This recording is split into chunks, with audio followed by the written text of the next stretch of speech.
সবাইকে নমস্কার জানিয়ে নীলিমা রেসিপির আরেকটি নতুন পর্বে আপনাদের স্বাগত জানাই। আজ করব কাঁচা টমেটো দিয়ে চুনো মাছের টক ঝাল স্বাদের চচ্চড়ি রেসিপি। এটা আমার মায়ের একটা দারুণ জনপ্রিয় রেসিপি।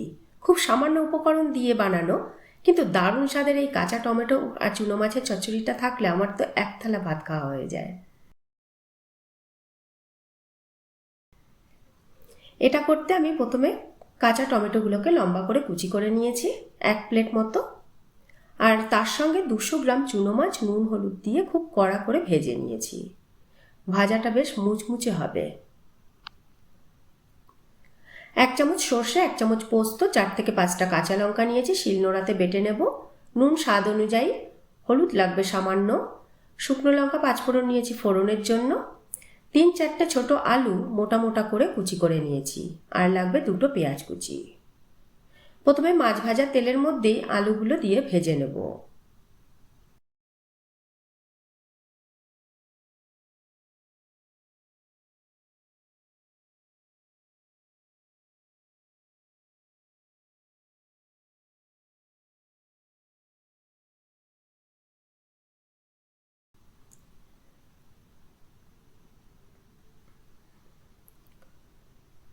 একটু সামান্য নুন ছড়িয়ে দেব ভাজার সময়।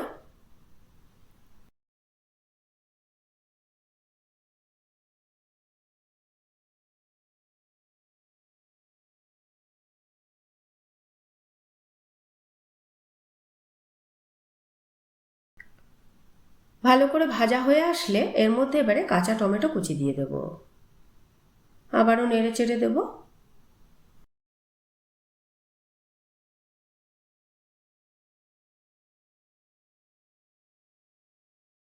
আবারও একটু সামান্য নুন ছড়িয়ে দিয়ে ভালো করে ভেজে নেব আলুর সাথে।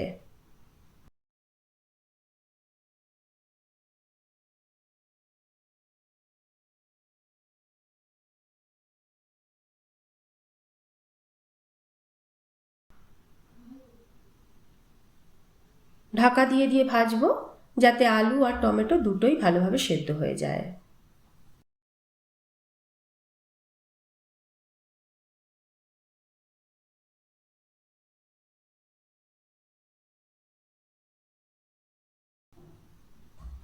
এই পর্যায়ে আমি সামান্য একটু হলুদ দিয়েছিলাম।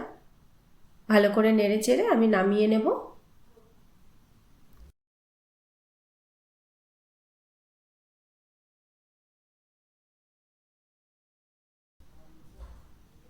এবার প্যানে 2 চামচ সর্ষের তেল দিয়ে শুকনো লঙ্কা 5 ফোড়ন ফোড়ন দিয়ে দেব।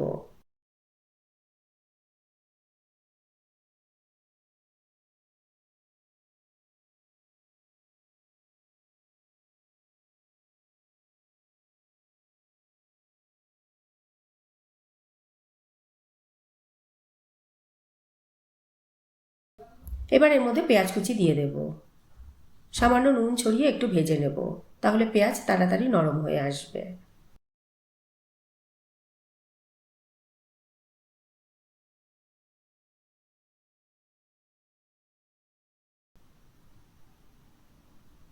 এবার এর মধ্যে ভেজে রাখা আলু টমেটো দিয়ে দেব। আবারও একটু ভাজা ভাজা করে নেব।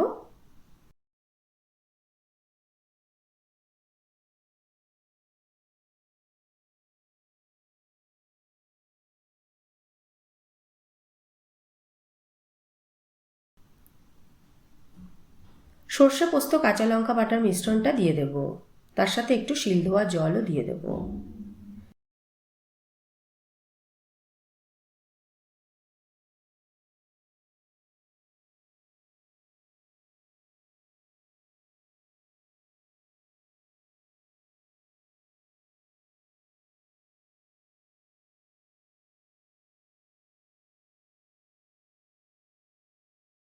ভালো করে কষিয়ে নেব।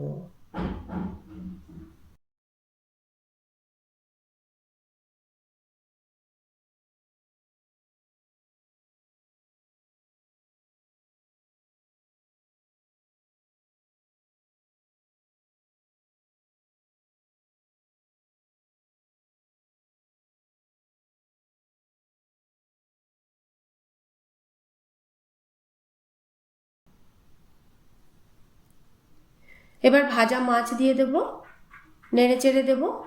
ভালো করে কষিয়ে নেব বেশ কিছুক্ষণ।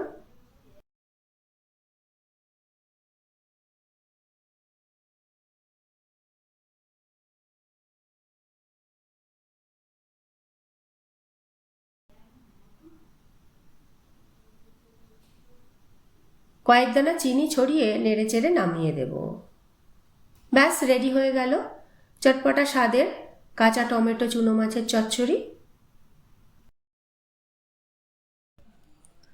আপনাদের কেমন লাগলো আজকের এই রেসিপিটি কমেন্ট করে জানাবেন। ভালো লাগলে একটা লাইক করে দেবেন।